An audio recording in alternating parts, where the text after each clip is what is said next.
So we've been doing this thing where, because at the beginning I usually was like big intro, but it tends to be more fun, I think, if we're just kind of having a conversation. We just pick it up from there. It depends on what we're doing, right? There are times when I'm just doing a solo show and I'm like, welcome to the show. We're going to talk about all of the prices. Yeah. So that's good. But welcome here. Welcome to the show. Appreciate it. Yeah, glad to be here. Glad to have you. So how do you say your last name? Ayala. I always tell people it's like y'all with an A at the beginning and at the end. So Ayala. So we're here with EJ Ayala, Cameo Duran or Doran. We don't care. I care.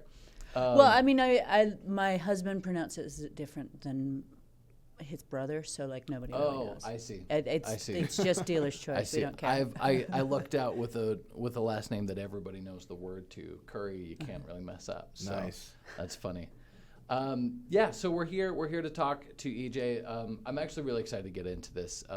You've got a lot of great stuff. We kind of have like a little pre-question thing that we do to get to know you before you come in. And I've looked at this a few times today. I really put some effort into it.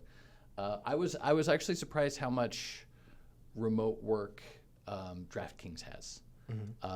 Because I've seen several of they've posted some positions that LinkedIn just feeds them to me, and it's like everything's hybrid or remote. How long have you been with them? So just a little over a year now. Okay. But I've been working remotely just in general for about 7 years. So I guess before it was even cool. Yeah, that's way before it was cool. Have you always been in the marketing space or? No. I kind of got thrust into that role. Originally I came in to handle their operations, to help them launch the marketplace, make sure we could help launch the products like from an operational standpoint.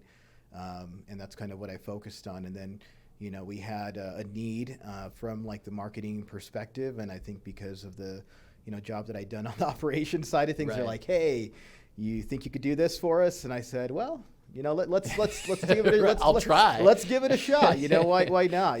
But overall, it's been a good experience. That's awesome. That's awesome. And you're here local. We're all here local. It's nice to have access to so much talent here. I'm kind of yes. I'm always surprised by it, and it's funny because I've worked in this valley for a long time, coming on 10 years now, and it's funny to me because everyone seems to know everybody, but there's always like new people to meet. There's always new stuff going on. What were you doing before where you're at now? I was working for Coinbase. So essentially they were looking to launch an NFT marketplace once upon a time that everybody thought would save the entire NFT industry. Right, yeah. And it had been delayed for quite some time. And so I had been doing some consulting in the space and just building communities. I had a pretty large following, and I was like a top trader on OpenSea and just really involved in the space. And so I think through that, with my professional background, which originally was 12 years in finance, they just needed someone to do kind of some project management, process improvement stuff. And I went in there, and we went from having that be delayed to launching that marketplace to get it off the ground. So. Yeah, I remember you said you were a top 5% trader on OpenSea. What does that mean? How is that recorded? Yeah. So I mean, everything is recorded on chain. So essentially, what happens is, I really got big initially into kind of like the art scene before all the madness of like the profile pics, the PFPs really hit. So I got in as a collector originally because I was just super fascinated with kind of the development of smart contracts. NFTs started popping up. I'd already gone into DeFi for a while, and I thought this was like a new evolution of some new things that could be done with smart contracts. And so as I started collecting, you build relationships with the artists directly, and I started noticing like all these people from all over the world, that maybe did not have like the financial advantages that we experience in places like the United States. And so I was getting to know people in Brazil and Spain and Mexico, just all sorts of different places from all over the world. And these artists were now generating sales for their art and revenues from the royalties, and it was turning their lives around. And so I said, hey, this is something special that is happening here. Like, it's really kind of leveling some of this playing field, and people are really able to kind of like own their art, and people are able to participate and build these communities. And I thought it was super fascinating. So when I developed these relationships as a collector, I then realized, like I could actually, sell some of these and participate, as a trader. And so I started shifting to that, and I realized like all the different patterns that you would see in financial markets, I could see Right. also, with, trading NFTs. And so I think a lot of people started making those connections. And so that's when you started seeing kind of the mania a little bit by the time kind of the PFP and Top Shot and all these other things started happening. And so through that, you get involved in multiple communities, and it's just like a snowball effect of, being involved in so many different places, talking to the right people, knowing what plays to make, knowing what to look out for, what is legitimate, what is not, right? Yeah. And so through that, in that year, 2021, I was a top 5% trader. And then I started saying, hey, this seems very kind of speculative kind of bubble. And I just remember as soon as 2022 hit, I liquidated about 75% of my portfolio as a fail-safe. Yeah. Which ended up being very fortuitous. Yeah, So. yeah. That's Yeah, you look pretty smart now, right? Yeah. So were NFTs kind of your entry into crypto, or what was the real? No. What got you into it? Yeah. No. And I said crypto, but I guess like Web3 in general, right? Because those are different things. Exactly. Yeah. Because crypto I got into in 2017. And it was just like Ethereum and Bitcoin were kind of king at that time. And I didn't do anything too crazy. I was just doing kind of some retail trading stuff. And I made enough before the crypto winter hit to, put a down payment on a house. And I said, oh, well, maybe there's something here, right? Yeah, yeah. And so, but then obviously crypto winter set in, and then DeFi summer popped up 3 years later. And then I was involved, with a lot of DeFi stuff. I was doing some yield farming and just a lot of different plays with DeFi. And then that rolled into the NFT stuff. And that's when the Web3 kind of mentality more kicked in.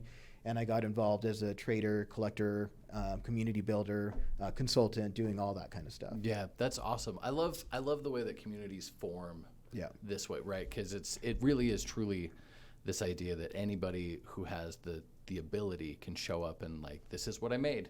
Are you guys into it? Yeah. Do you want to buy into this?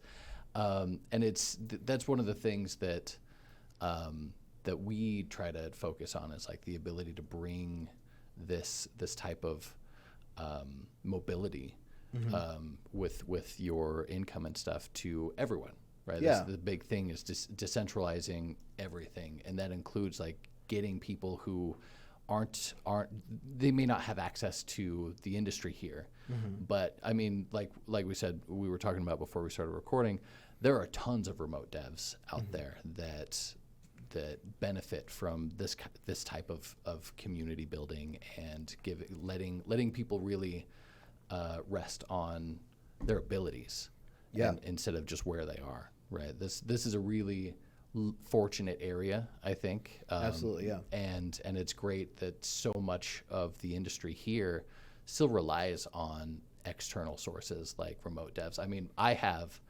the vast majority of my team is remote devs right now, and they're some of the best devs I've ever worked with. Yeah. And they've been working with my bosses for years, and it feels good that we're able to bring everyone up regardless of where they are. It's all about their ability. Right? Yeah. So I do think it levels the playing field, and I would even expand on that a little further. I mean, definitely the dev piece, because there's some of the true builders, right? But I have so many people that have come to me over the last couple of years and said, "Hey, I want to get involved in Web3, but I'm not a coder. I don't know how to code, and so I don't know like what to do." And I say I tell everybody the same thing, regardless of like what their personal background story is. Everybody has some sort of skill that they've garnered throughout their lifetime, and they can inject that skill into a community somehow, particularly if there's some sort of hobby or like a group. And as a collective, like you can help build each other up within those communities and lend your skills to those communities. You don't need permission, is what I would say is one of the biggest things about Web3. People are always waiting for someone to provide them some sort of opportunity or give them a plan or a core. You don't need all that stuff. What you need is just to be a hands-on participant and just document the things that you learn with the technology as you use it, because everybody is starting at this is such an early inflection point with this technology, and there's always this period in early stages of technology where nobody is truly an expert just yet, you know? Right. And so right. the experts are being built now. So even with this bear, a lot of people have left because they were like, oh, well, you know, it's over. But history has shown, and this technology keeps moving along. And if you look underneath at the data of the development that's still occurring, it's just a matter of time, you know? Yeah, I agree. Well, and I mean, like you mentioned the bear, that is occurring. But at the same time, you know, if you're watching the wallets, you also see that a lot of the big holders, a lot of the big investors, they're pulling their money, they're pulling their coins out of exchanges, right? They're all holding on, they're waiting, and that everyone else will see that as, oh, the holdings in exchanges are dropping, so we should all just get out as well. And people get really reactive to the wrong signals, I've noticed. And I mean, it's not just coins, it's not just tokens that causes this, right? People do this in the stock market all the time. Yeah. You know, it's we like to call the stock market basically it follows rich people's feelings is really what it is. And Coinbase kind of democratizes that, but we all still get panicked. We all still make emotional decisions in our investing or in our trades, whatever we're trying to do. And it sounds like you were able to keep that down, made some smart decisions. Well, yeah, I mean, I think part of it is like being very involved in the space, and so I think that gives you a sense of what is truly going on versus just going on Google and looking at what the crypto news might be on certain publications, right, and then getting emotional based off of that. And also, doing NFTs for a certain amount of time, like you start looking at the data a lot more and then just trusting the data a lot more. So once you start kind of like looking at the different patterns, and usually what most people do is when they see, something starting to really rise up, they're like, oh, this is the thing that's going to hit. And then they start buying like crazy.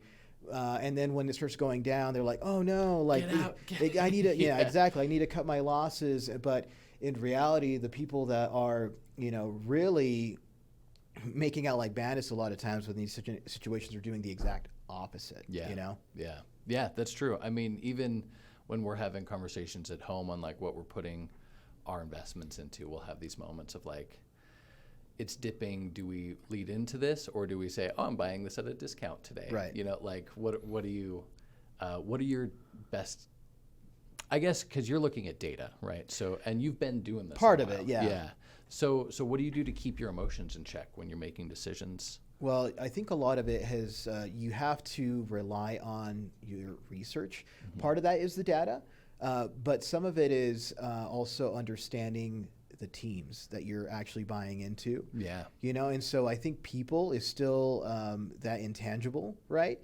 And so even when I was doing, in the heyday of the NFT stuff, before I would even consider, purchasing an NFT, I would look at who the team is. Yeah. Not just the name of what they've done in the past, but what is their skill set? Are they trying to do something different? What do I think their motivations might be? Is it hard to get that information on the teams? It depends. Sometimes yes and sometimes no. There's been different strategies from teams where they do things where they purposely don't want to leave information out there because they just want people to speculate.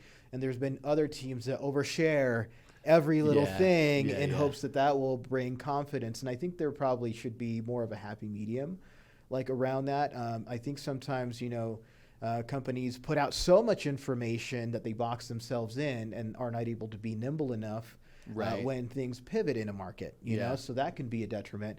And I think there's also times where you don't put out enough information, and then people are wondering like if you are still committed to a project, So there's, kind of a double-edged sword there. Yeah, Yeah, that makes I sense. feel like this is on my mind a lot. Like Yeah. finding this balance of how much do you talk about the project, how much do you want to brag ahead of things happening versus Right, because talk how about much of that is a commitment? yeah, right, You versus know? yeah. And then you have to be held to the words that you say. Yep. When sometimes, I mean, like you said, this is the beginning of the tech. This is really when people start to become masters at it, and it's going to take a while before we have really awesome products. That most things are going to fail on our way to figuring out what works the best. That's Absolutely. just kind of the nature of it, right? Yeah. Well, and the community that you're describing is such a Web3 specific thing. Like that doesn't happen kind of in traditional Web2 style projects, and it's just a whole different mindset that is, in my mind, a big thing of what defines, Web3 from other things. Mm-hmm. It is. Like, I think one of the differences is there's an expectation of some symbiotic kind of relationship of just value. Like, you're trying to build something interesting for us, whether it's entertainment or otherwise, just something that some sort of exclusive benefit to us that is meaningful, something that deepens our in our case, like fan engagement, right? Experiences. And every company will be a little bit different, but I think a lot of people come into the space, particularly from like Web 2, and they don't understand that mindset. They just think that ultimately what happens is you have a product, you do your go-to-market launch, you sell it, and that's that. Yeah. And then they're not realizing that you now are on this immutable blockchain, and that you have XYZ that you may have indicated as benefits or promises or whatever it might be. And you are now going to be held accountable by these communities. And even if you have success on that initial kind of drop or sale or whatever it might be, if you don't take care of your community, that may be the last sale you're going to get out of that community. They may not come back. And so that's why, I've been really excited about some of the things that we've done with my work at DraftKings, because we just launched our preseason stuff for Rainmakers Year 2. And, you always have that feeling of like, hey, I feel like we've taken care of the community. We hope these guys come back. And, we're now, I think it was over $4.7 million in, 24 hours worth of volume of sales, which is number 1 globally on all chains and number 2 globally for the week so far. We'll see if we get that top spot, by the end of the week. Yeah. So real quick, let's talk real fast about your position and where you're at, and just kind of let people know what you're doing. Yeah. So right now, like I mentioned, I shifted over to more on the marketing kind of side, doing some leading a promotional operation. So a lot of the stuff that I do is, we have, our various drops that we have for our product. And just to kind of give a little context there, as far as like what the product really is, it's kind of, if you take the magic of when you were like a little kid, collecting baseball cards or basketball cards, football, whatever it might have been, and trading them with your friends, and just, having something, your favorite guys that you could hold. We want to bring that magic, but to the digital realm, and then add additional layers to it. So we have different sports that we have, exclusive, deals with right now. For Rainmakers football, with the NFLPA, PGA Tour, and the UFC. So essentially, users are collecting players. And then those players, they have choices that they make. They can either just choose to collect them because they like collecting their favorite guys or certain, teams, whatever it might be. Or, we also have kind of the daily fantasy kind of element that's kind of combined with Web3. So, you have to have certain guys, certain types of digital collectibles to enter contests for prizing. So it could be, cash. It could be, other packs for other cards. It could be experiences that we've done. So, we'll send somebody out for UFC, for example. We send people out to the John Jones fighter, and we send people out regularly to VIP red carpet experiences, to fight night events. So just a lot of different cool things that we've done. We've also sent people to, major tournaments with the PGA Tour, just a lot of different things that we've done there. And we're looking to just kind of how can we deepen that fan engagement. And what I was put in charge of is how can we add even additional layers. And so we have, achievements like you would see traditionally in like video games, right? just for, certain actions that you might take with your cards or holding certain cards or actions based off the players that you hold throughout the season. We also have like loyalty stuff like franchise score. So just who has each card has a value, and depending on what your total point value is for the cards you hold, we'll award prizing throughout the year. And it could be cash, it could be packs, it can be other things, We have a thing where we send guys out once a year to a big special event, that they compete with for like $1 million prize. So there's just different things that we try to do to mix in like the loyalty aspect. And then we still have kind of the standard, what I like to say, like traditional coupon marketing, Sure, buy X, get Y, Yeah. kind of pricing, and so a lot of different things like that, or challenges of, things like that. So It's interesting because you're kind of you're describing several experiences Yeah. on the same chain, right? Right. So I can go and collect cards because I like the players, or I like holding that. It sounds like, and correct me if I'm wrong, it sounds like I can also leverage these players if I have the right types of players into some sort of fantasy team that I can leverage for points or play against other people. Other people, right? Yeah, and then you have the loyalty rewards aspect. I mean, those are all three are really compelling reasons to get involved, in my opinion, and it's showing up in a lot of different places. How did you guys land on this? Because this is a really broad several use cases for the same utility. How did you guys land on that? I think that was part of just like the vision from our senior leadership.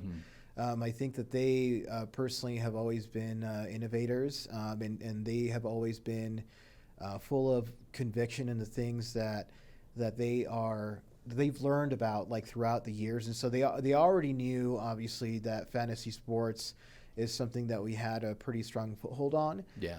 But this was a new technology, and one of our co-founders is actually very bullish in the Web3 space, and so for that reason, they decided to kind of pivot into kind of this area. But knowing the space, more intimately, I think the realization was, we wanted to make sure that this is kind of like a no-brainer kind of offer, with this product. So. Yeah, and that's actually kind of where I was going with this next question, because most people, and this is a struggle that I think a lot of shops are having right now, is how do you deliver Web3 experiences to a Web2 user bases?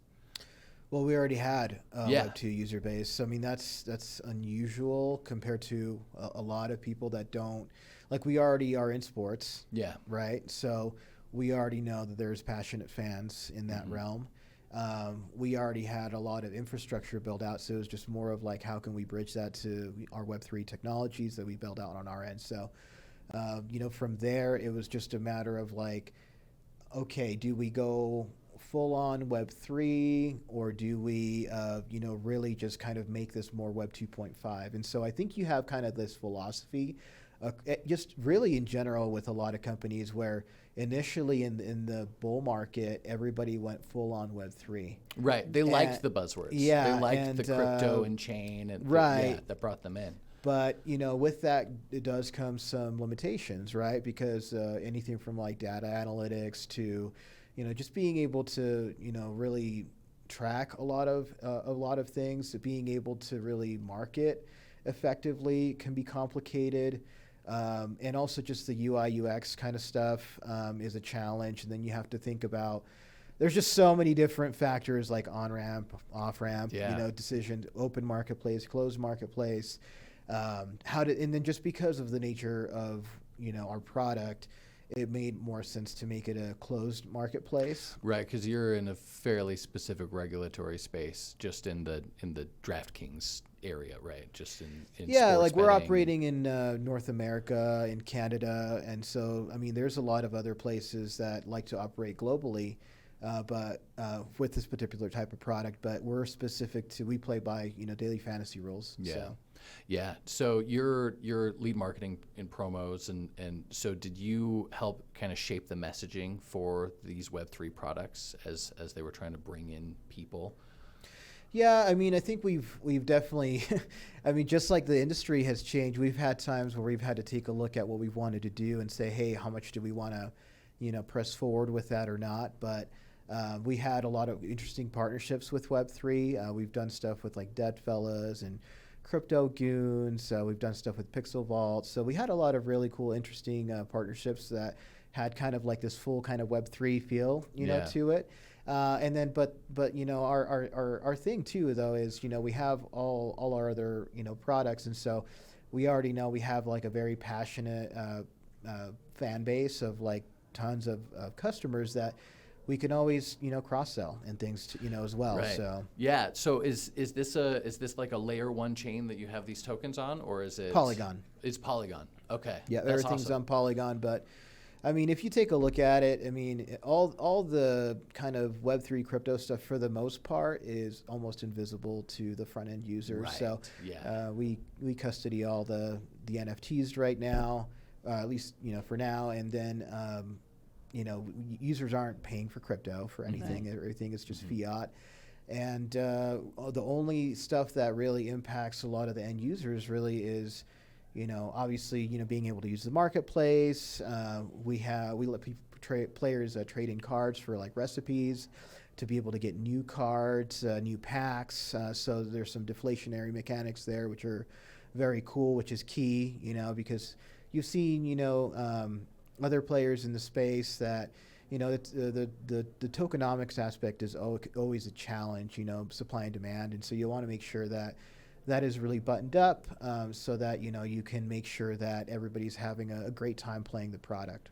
Are these users on some sort of fiat on-ramp, or do they know they're on a Polygon chain? Are they trading? It says it on the product page. Yeah. There's a little Polygon icon. I don't know how much users are really looking into it or looking at.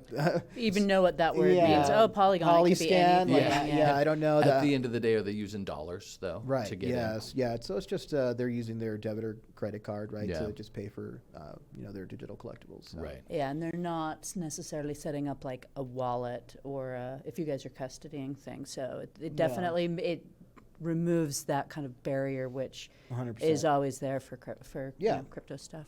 What was your experience helping Coinbase launch their NFT marketplace compared to this? Because this is still technically an NFT marketplace, but this is a little different, I would say, than Coinbase. Yeah, I mean, and I think everyone right now is probably trying to get away from the whole NFT. I think now we're probably just calling everything digital collectibles, which I think is probably like something that you're kind of starting to see across the board in the industry. Because then you have to explain like what is NFT, and I think there's some probably negative connotations, just people not understanding the tech, right? But Coinbase, they were really ambitious. I think what happened there is, they also had their own vision of kind of creating this NFT marketplace that was, going to be also some sort of social hub, around. NFTs. Right. Well, that's one of the difficult things about the art NFT space is like, yes, you may own these pieces, but if you don't have a shared space to, for instance, display those or use them as profile pictures or what have you, you're just kind of holding onto the token. Yeah, I mean, you've seen some, different things that have popped up over time. So you now have like, metaverse spaces where people have their galleries. So there's like Crypto Voxels that did a lot of art shows with people in Crypto Voxels, and then Decentraland, they had their own art shows and things like that I was able to kind of enjoy. So, and there's even places that'll let you create your own, galleries as well. That is something that I think a lot of people have started kind of exploring, just their own personal gallery. Yeah.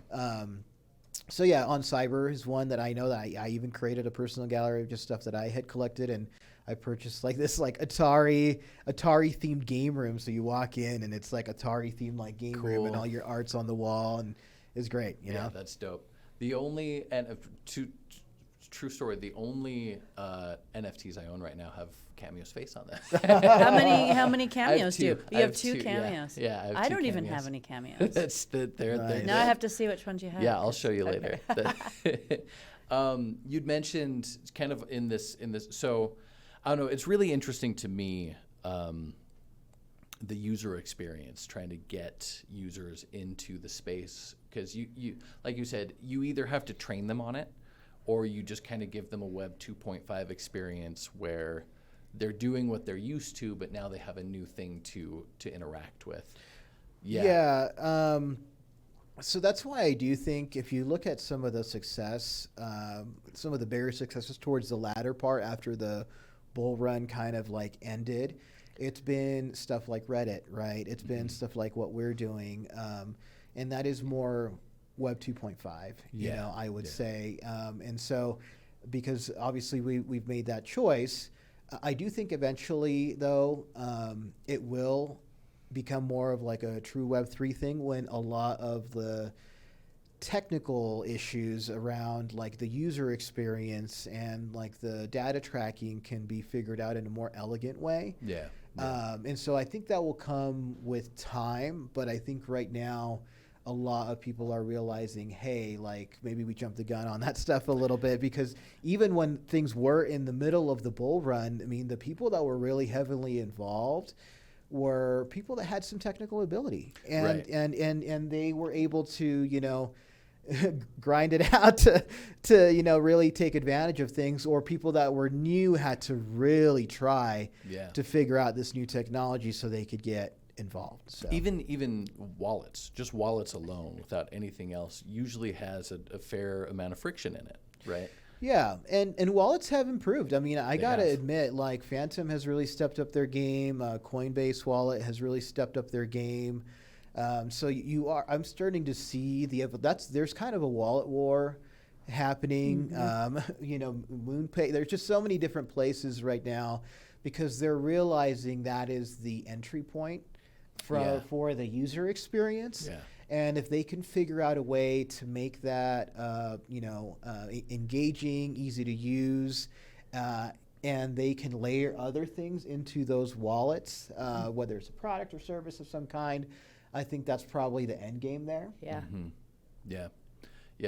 I've kind of been watching the same flow. There is definitely a wallet war going on. I'm starting to see these B2B wallet solutions show up that are really compelling. There's some really cool uses that you can have for them. I'm always a little conflicted on this because I think it's important to you don't want to over obfuscate the fact that the wallet is critical and the ownership of the wallet is critical, right? Like if we make it too easy, you don't have a chance to remind people like this is not something you should feel casually about. Right. Sure.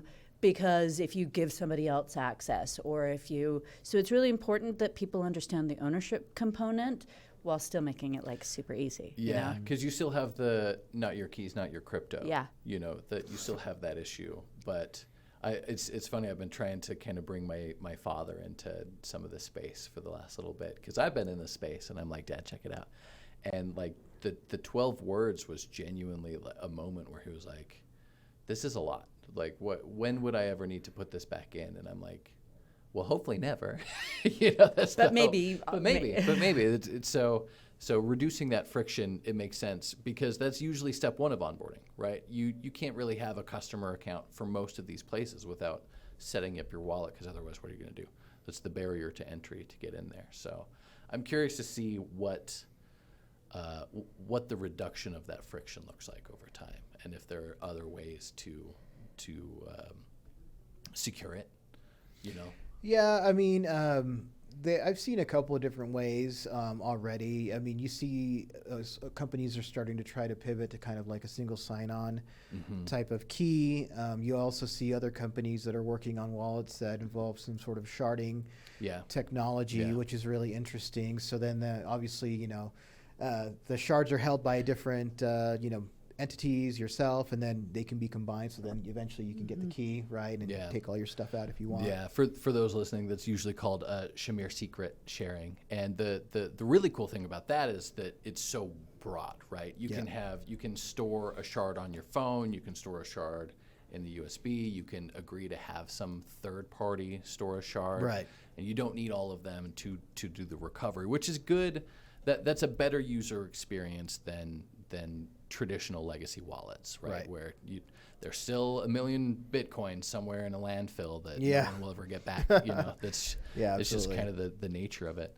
What in regards to loyalty rewards, because that's a really interesting topic. What do you see as the strengths for blockchain tech for loyalty rewards? The way that, at least the way you guys are doing it. You said something about like being able to hold causing rewards for a user. Yeah, I'm glad you drilled in on that. Yeah. So we have a program, that I kickstarted off called a franchise score, where, every single card has this value.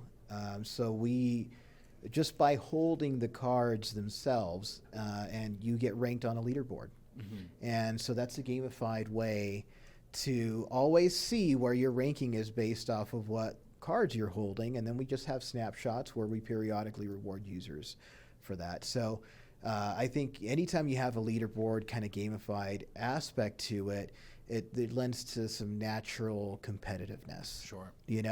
And also just like a flex opportunity. People love flexing, when they're on top of their buddies and things like that. So I think that was just like a natural element of the game that we really wanted to add. And it kind of falls under this loyalty kind of collector umbrella because here's the thing. With our product, it's like, okay, yes, you can hold cards, these digital collectibles, and enter these contests to win prizing, but then you got to know the game, right? Right. You got to have some skill at that point, and then based off how those guys perform, you may win or you may not, so... Yeah, that's actually one of the questions I've had, because like so many leaderboards are built on like single stat things, and this sounds a little more in depth with like an actual understanding of the way that these cards are going to drive value for you over time. How do you guys select by what unit of measure people are in these leaderboards?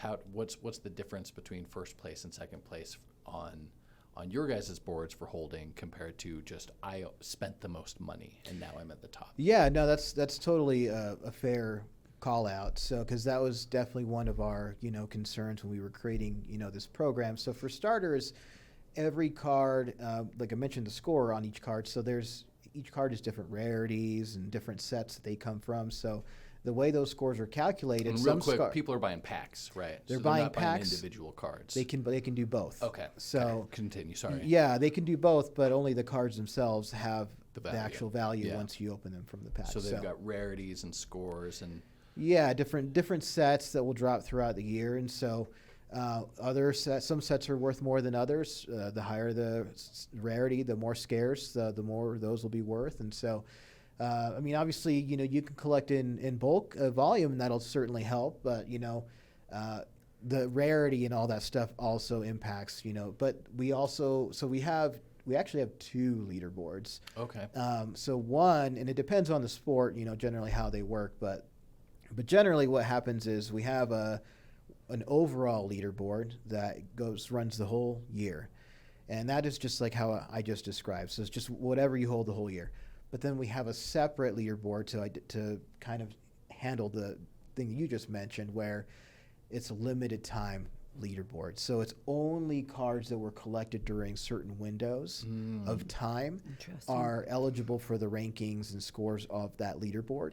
And then we have prizes for that. So that way, you might have a user, right, that, maybe ranked as a top ranked guy on the other leaderboard, but maybe if they didn't have any activity during that week, right. guess what? Now it's fair play for that week, or whatever that time frame might be. So and that's the loyalty rewards, the way that you guys are viewing it. So what are the rewards? Is it other cards or so it can be cash, DK cash, it can be packs, it can be experiences. So it really just, we have a variety of things like that sending people to the fight or exactly. So we have lots of different things that we can award just based off of like what type of leaderboard it is and how is there a tentpole moment and something big that we want to do around that time for that snapshot. So it'll vary throughout the year. No, that's dope, because when I hear loyalty rewards, I think like Delta Sky Miles.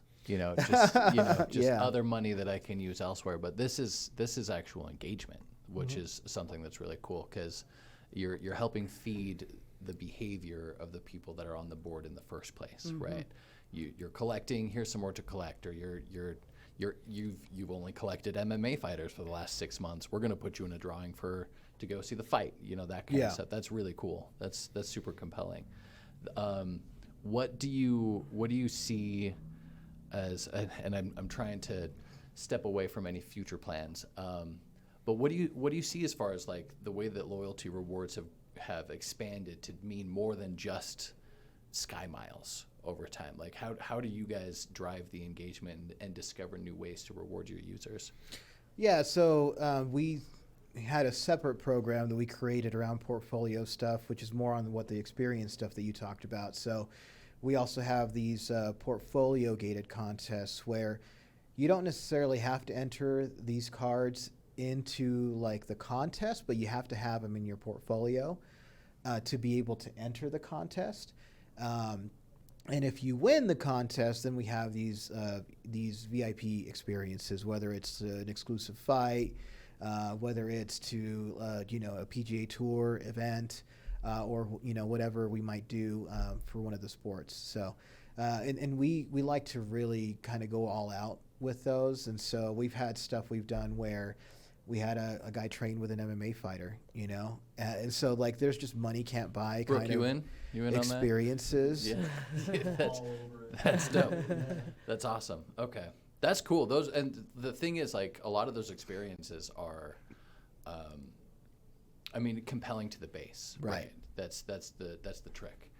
And I mean, it's compelling enough for me to want to get involved myself. If I could have gone to the fights this last weekend or 2 weekends ago right here in Salt Lake. Yeah. Longer, Yeah, absolutely, absolutely.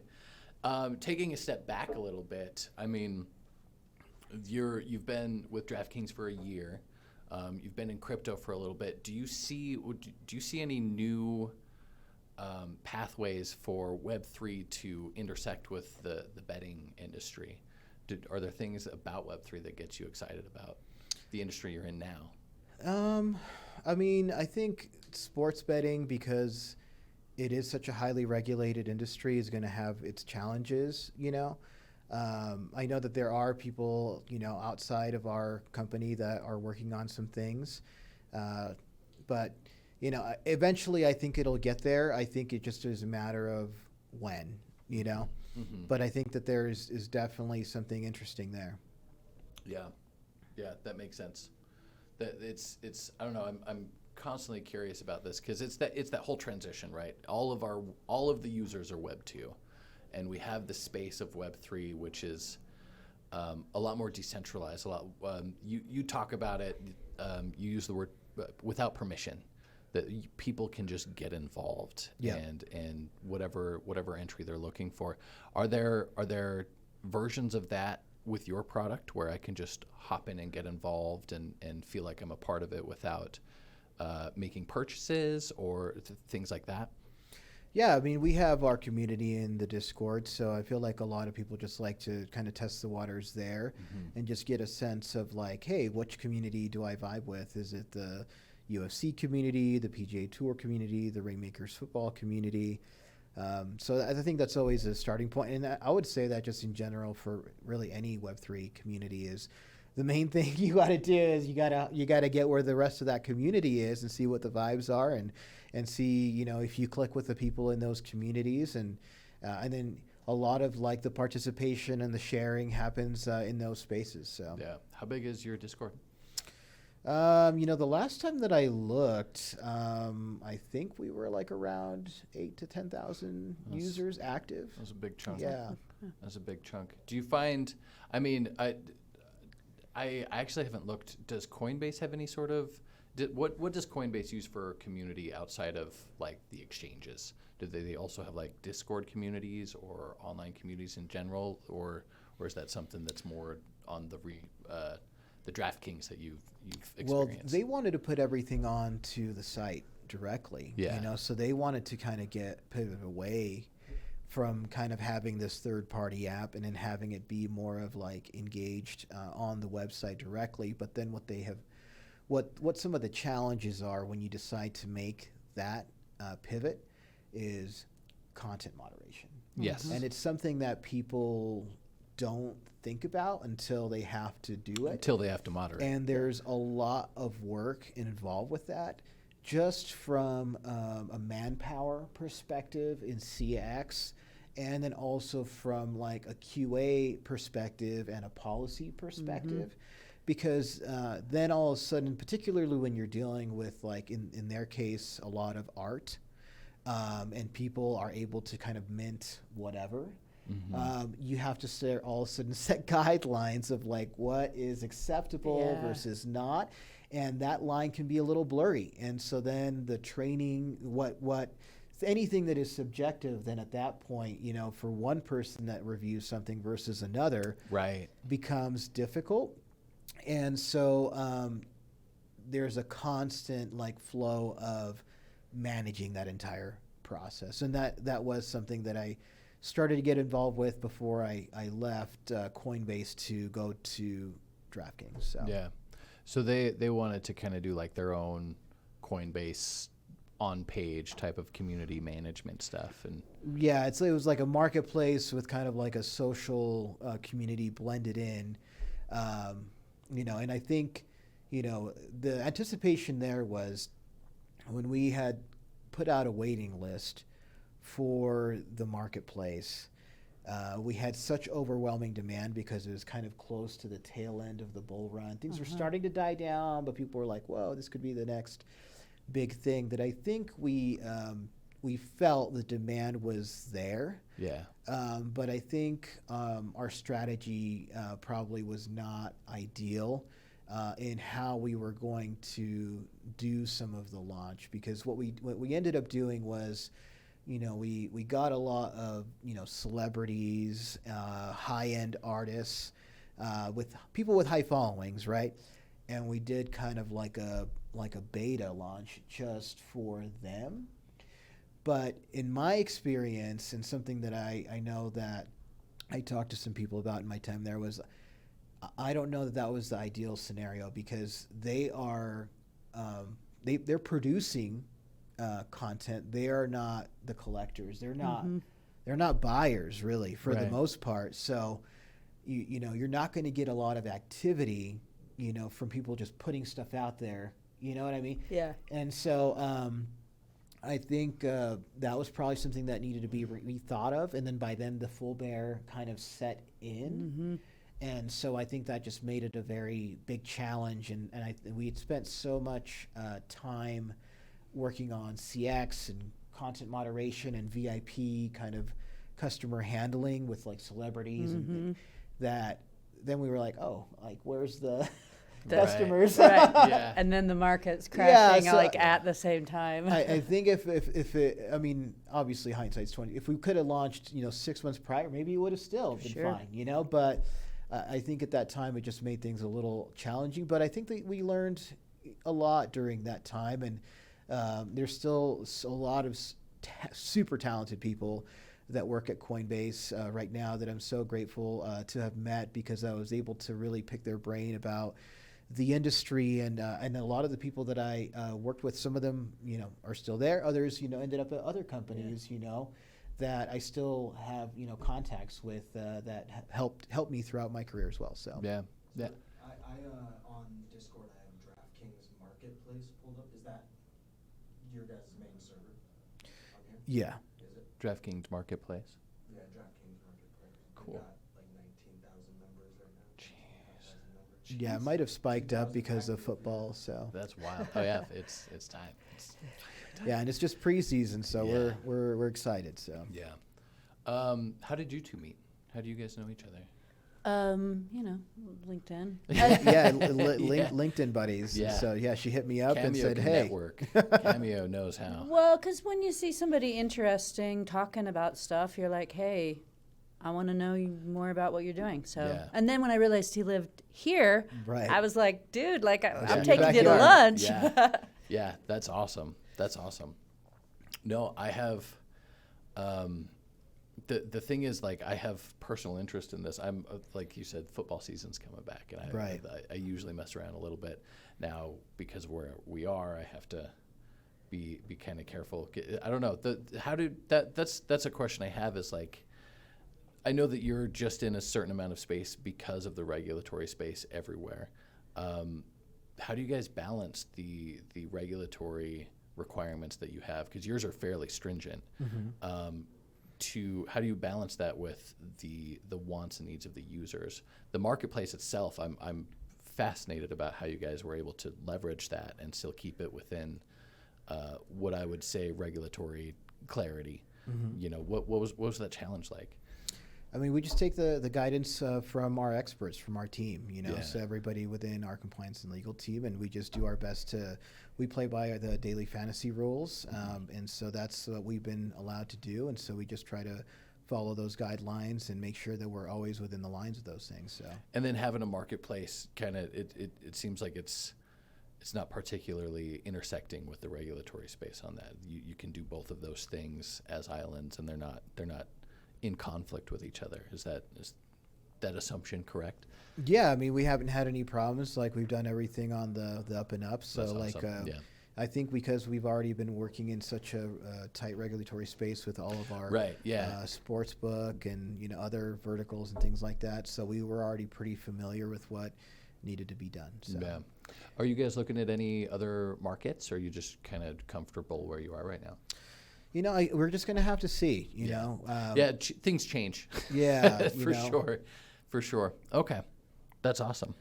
So I have a question. You kind of got into NFTs because of, it sounds like a little bit of love of art, or like Right. that. So are you still really actively engaged in kind of the Web3 artist community and those relationships you had built?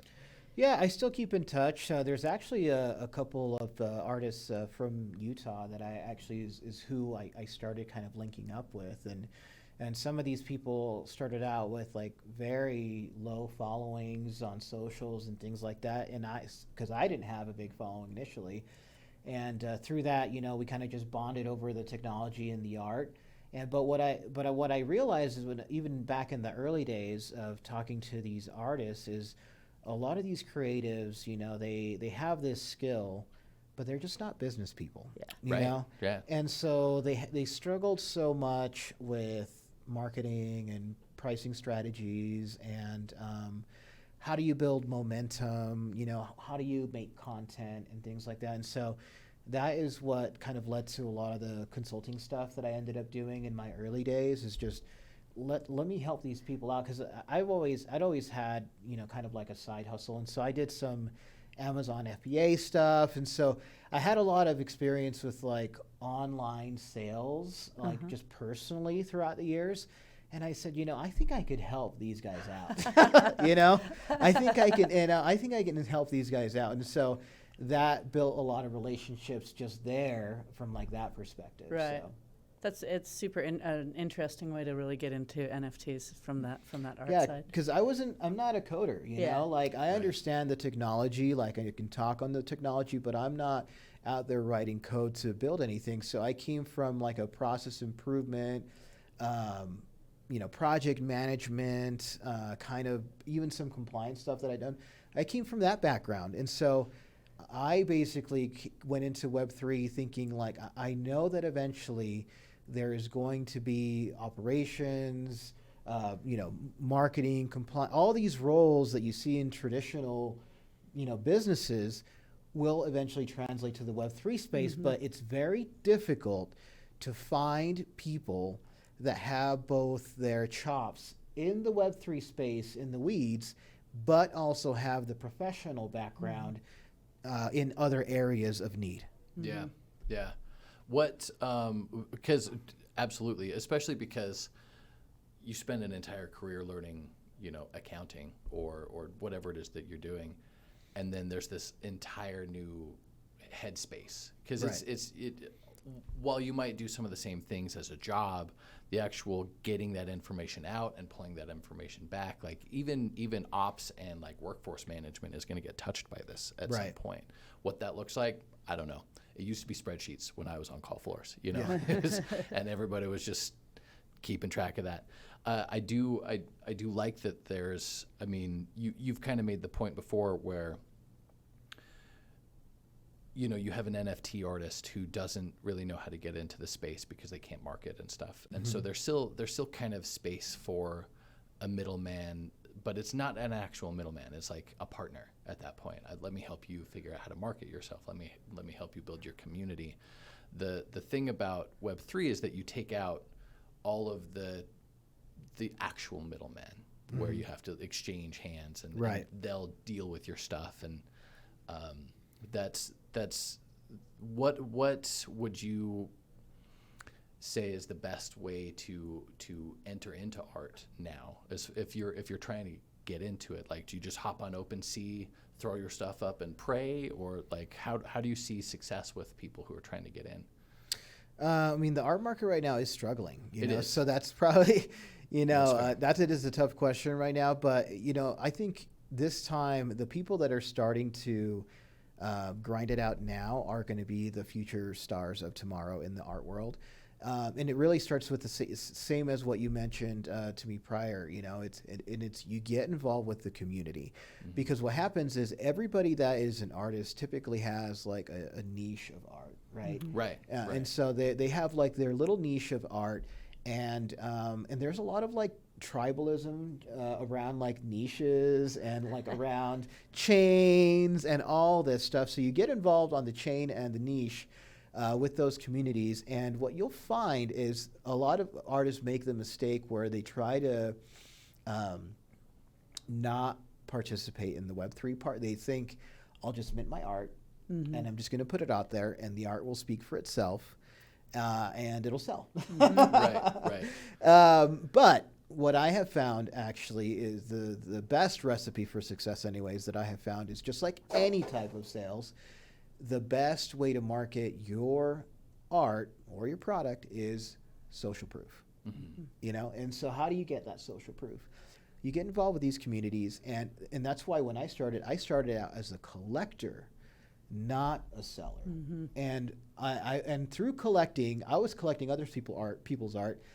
From there, you build these relationships, and even if you're an artist, even if you collect pieces that, I'm not saying you have to spend $5,000 on art to build a relationship. There's a lot of, especially now during the bear, there's a lot of art there that does not cost very much money, you guys, And you can get in touch, with these artists, say, hey, I love your piece. Like, I just collected it.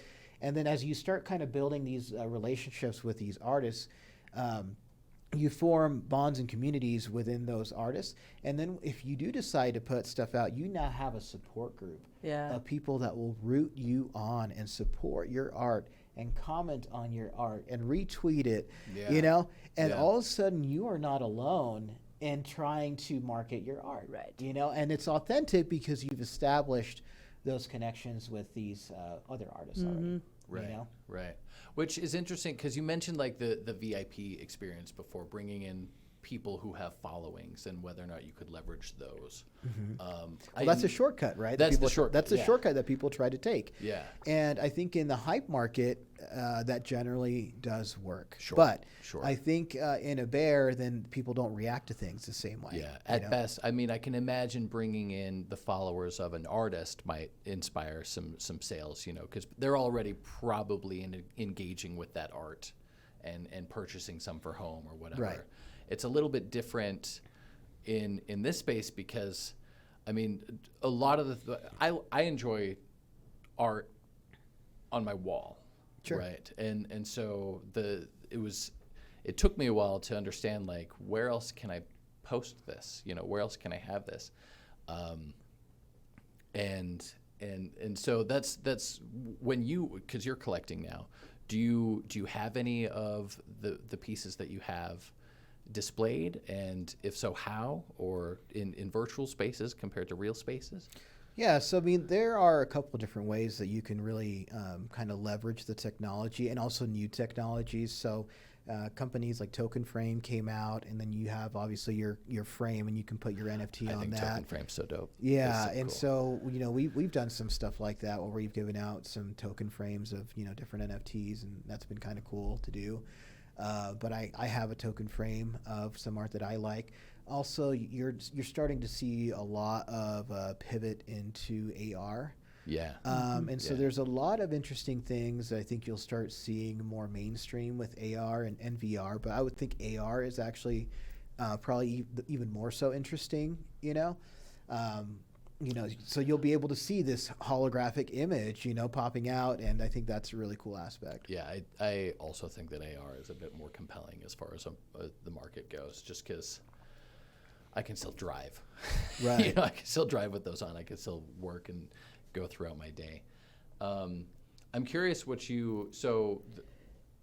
we mentioned at the beginning that, this is the beginning, right? This is the. It's still early, yes. Yeah, this is at best. What was after dial-up? What was the? I had it in 2001 at my house. Anyway, it's the next version of the internet, right? The actual higher speeds and stuff.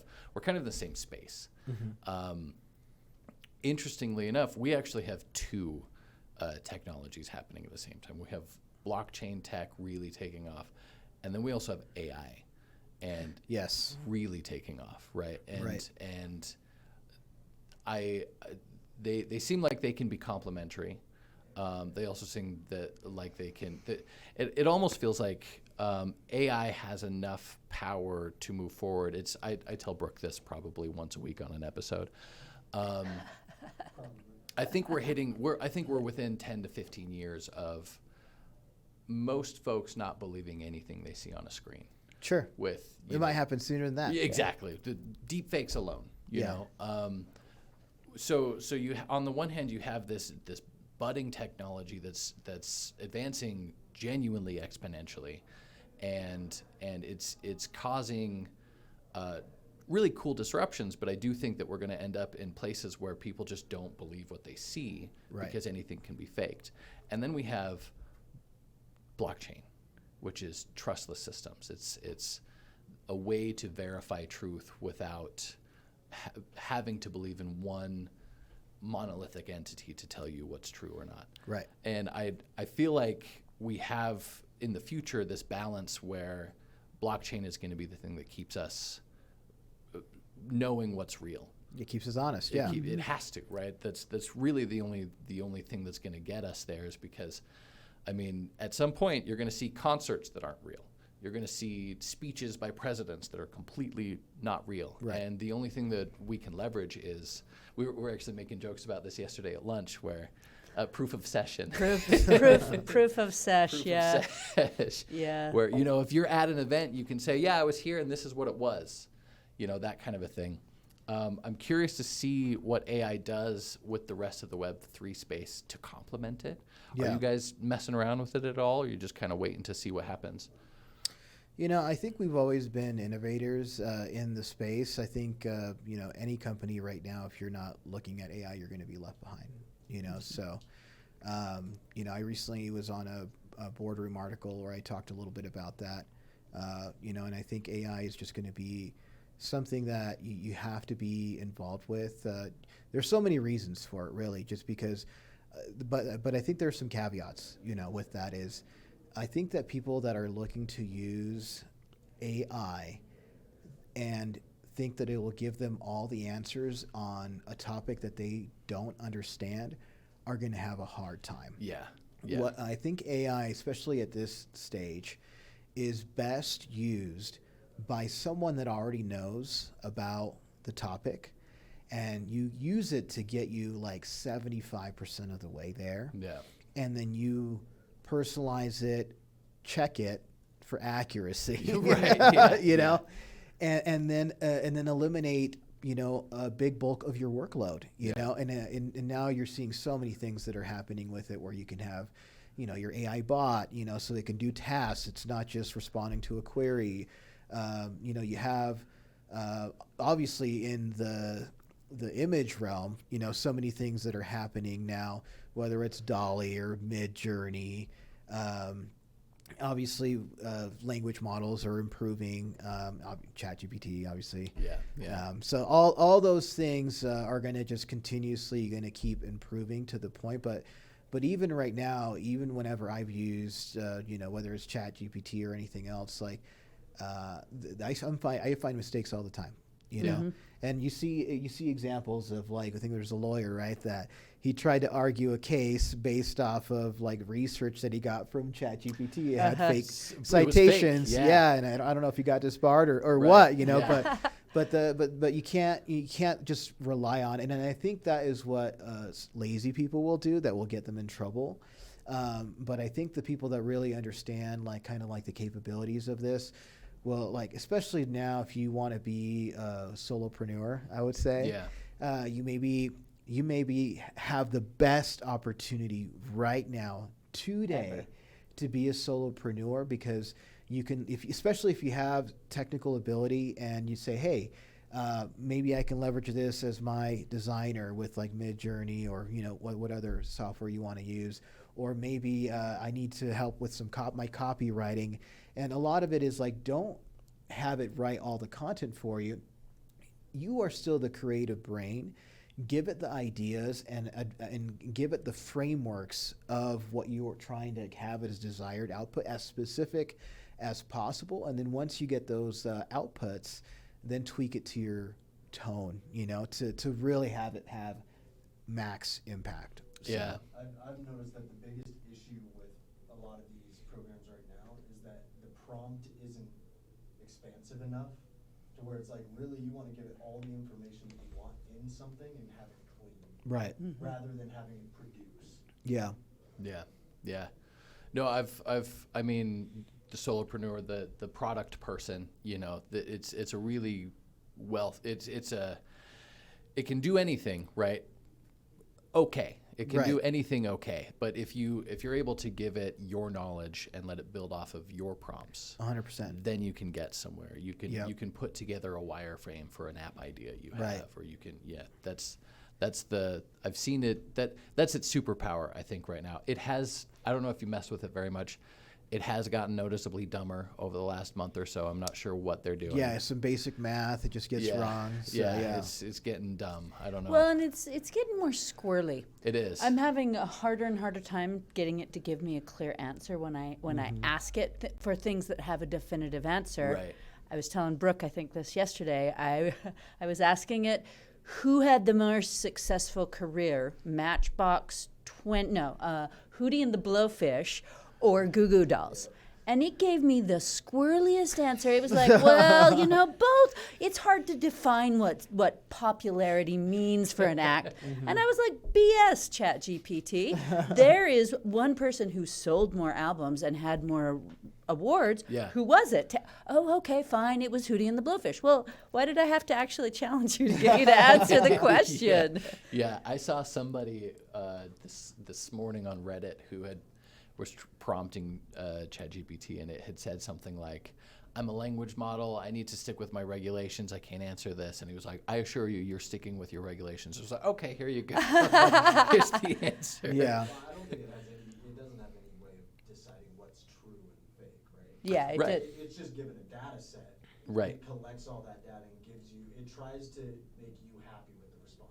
Well, and truthfully, it's predictive text. It's guessing what the next word is every time it writes a word, and that'll lead you into places where it doesn't really want to be pinned down on a true answer. Right. So, but you can ask it for some coding solutions, and it'll do it. Sometimes those fail. Sometimes they are brilliant. It's really interesting to see it. I'm actually seeing job postings now for prompting coders, people who prompt engineers. Yeah, prompt engineers. Exactly. That's the latest. That's such a wild thing. I'm curious when we start to see prompt engineers and blockchain devs be the same person. Yeah. See what that looks like. Yeah, I think Netflix is put a job posting up for I don't know if it's prompt engineer, but it's kind of like a step above a prompt engineer. And I think it's like a $900K job. Yeah, it's almost $1 million a year. That's wild, and I think that's the Salt Lake office that's hiring for that. So that's a job. Well, on the, just in general, could you tell us what does a decentralized world look like to you? What are you most excited about in the space right now? Yeah, I think it would just be true data and ID like ownership. Mm-hmm.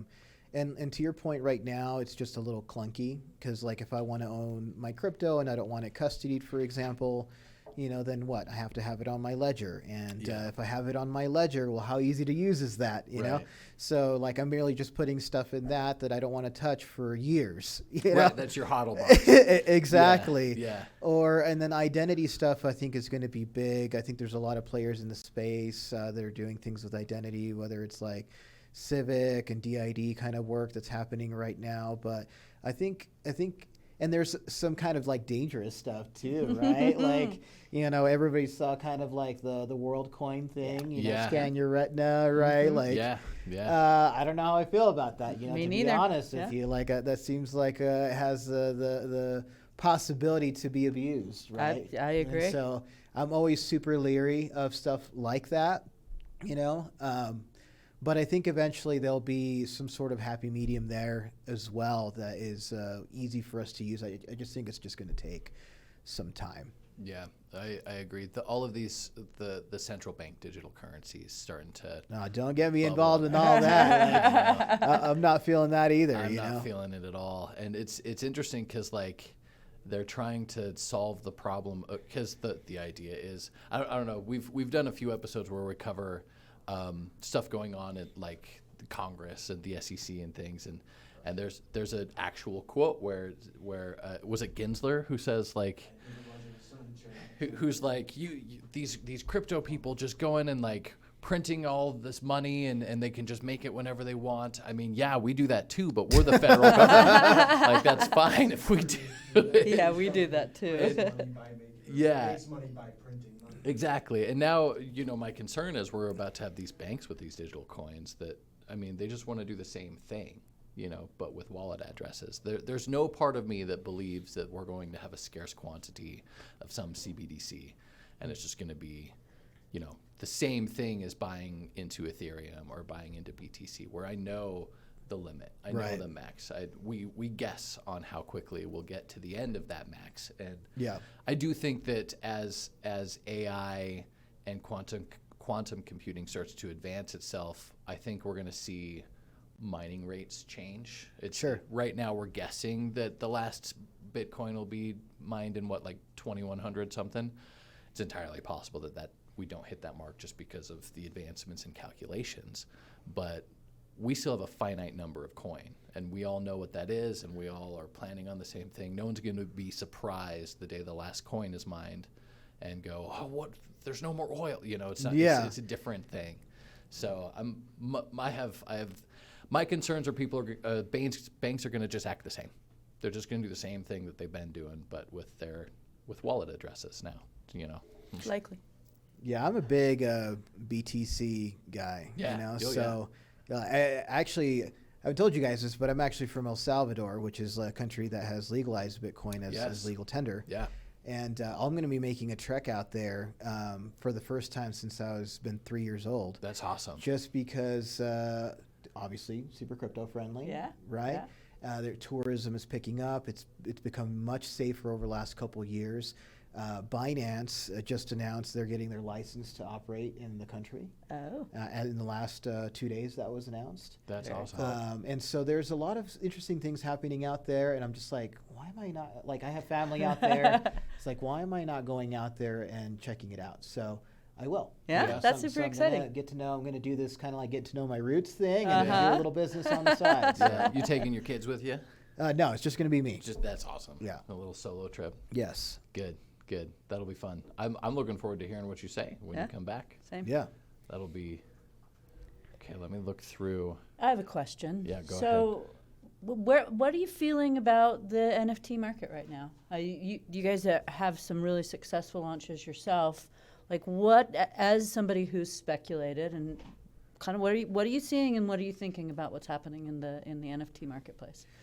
Yeah, I think a lot of the major players right now are just mostly going to start just laying the groundwork for the next bull run. Mm-hmm. I think what you've seen now is a lot of people that were in it for the speculation and the easy cash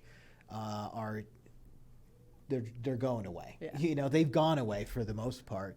And so the only ones that are left are people that have true conviction in the space. Maybe they have a champion in their company that really believes in the technology and understands that, this is an additional layer to enhance like the engagement for their user base in some way, like whether it's loyalty or something else, But like I said, Reddit obviously had their thing that they did that was super impressive. We've done our thing, but you're going to start seeing, I think, more people kind of do this Web 2.5 thing where they realize, hey, we have a massive database of millions of users, and how can we enhance their experience in some way with this technology rather than making it necessarily the core product, but just addition to something that they are already doing. Yeah.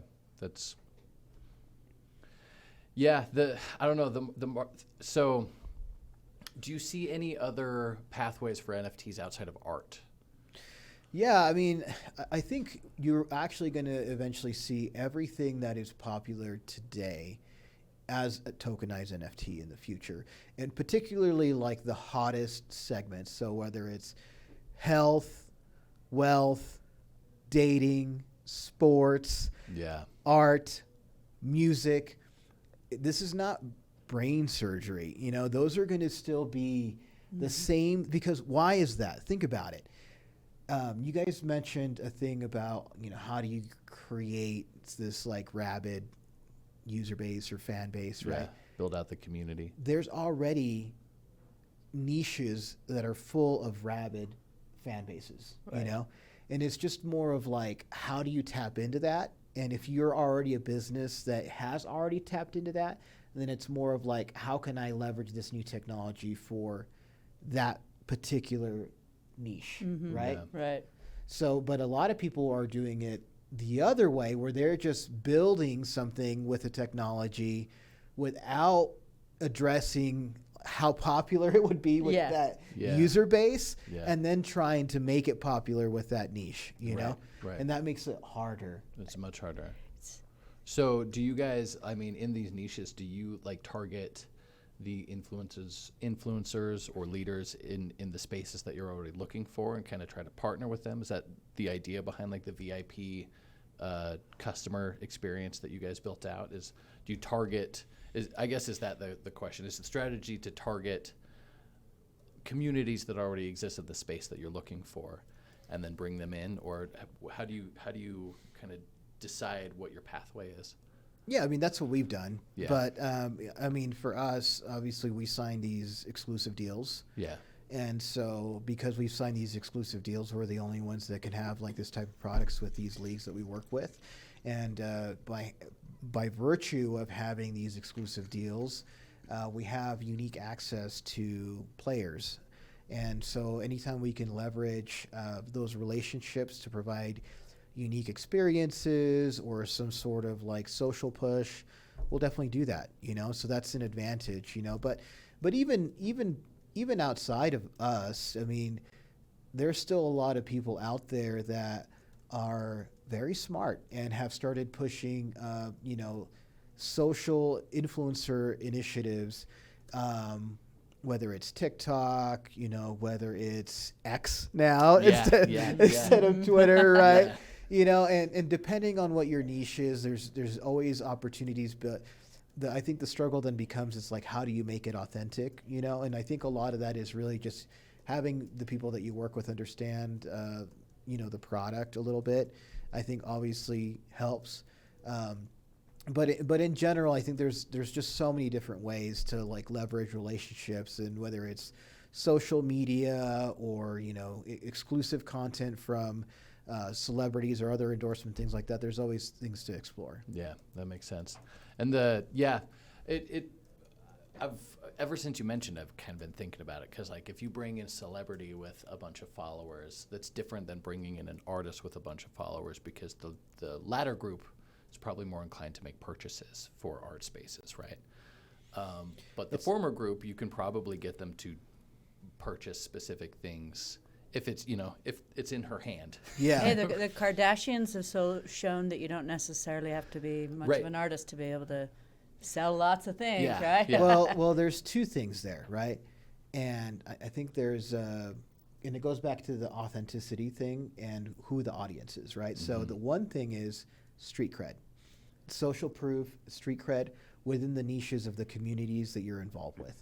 And so if you are working with somebody that is involved in that community and has a large following, that is going to play to an audience that is already engaged, right?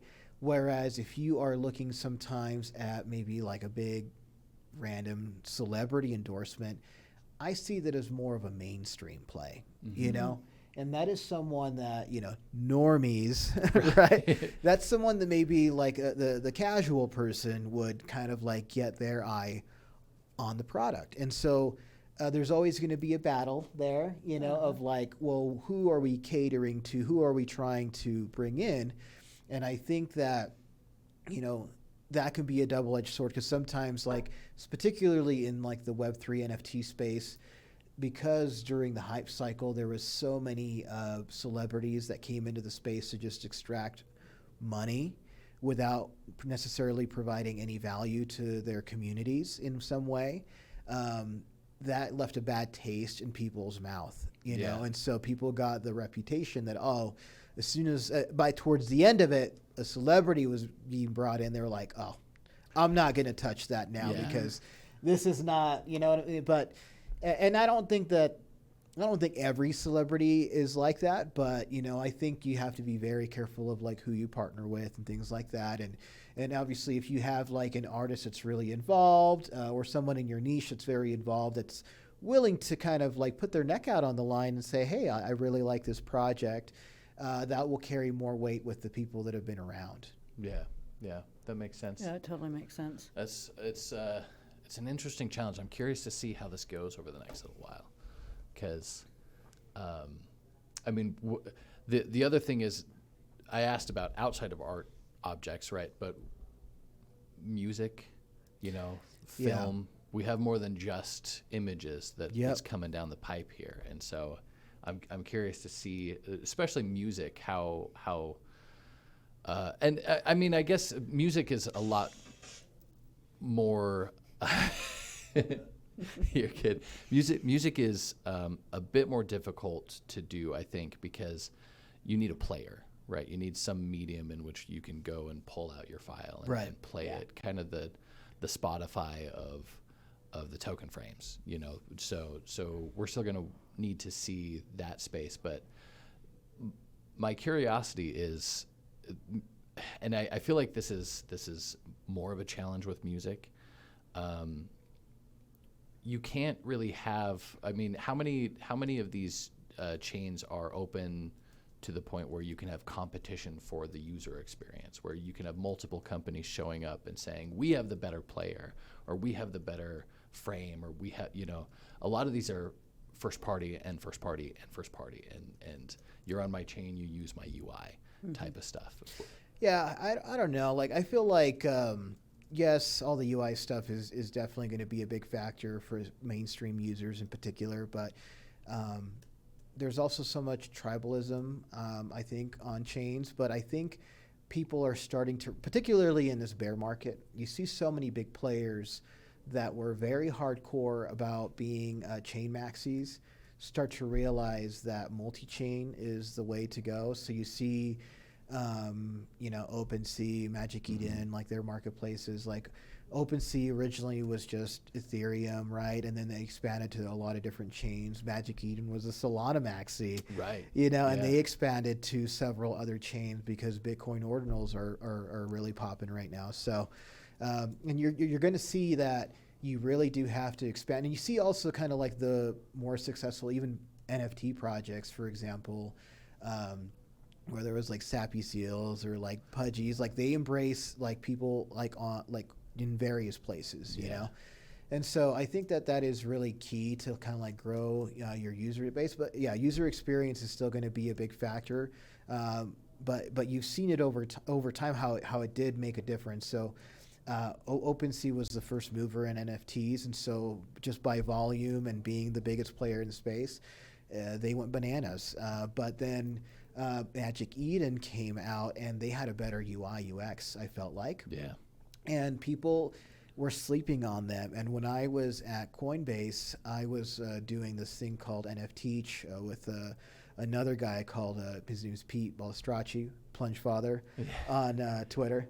He's a cool guy. He's big in Cool Cats community. And we were teaching people about all the different things that were going on in Web3. And I specifically said, hey, don't sleep on Magic Eden. And then, the gods and so many projects on Magic Eden started to really pop off.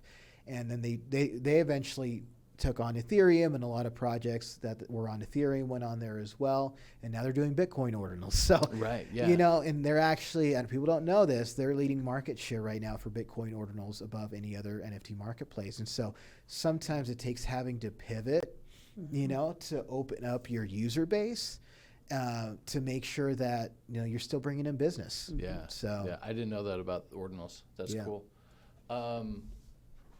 Well, my laptop died, so I'm all out of questions. we got to fix that. But Yeah. oh, good. Okay. Well, in that case, let's go over how can people follow you? You are Rare Breeds NFT Right. on Twitter/X, depending on when Yeah, you're yeah, listening to exactly. this. Awesome. Yeah. And yourself on LinkedIn. yes. yeah. Myself on LinkedIn. And those are the two. We'll make sure we've got links to anything that you want people to follow you on. And Great. You want in the description, just shoot me a text and I'll put it all in. Yeah. All right. Sounds good, man. Cool. And then make sure to follow the rest of us on all the links that we put down below. And yeah, guys, thank you so much for listening. I hope that this was fun. And please, if you have more questions for us for EJ, let us know. I'd love to hear your experience from El Salvador when you get back. Yeah, hopefully I'm going to try and make it down there by the end of the year. So we'll see. Yeah, this is fascinating. Well, thanks so much, man. Yeah, appreciate it. Thank you.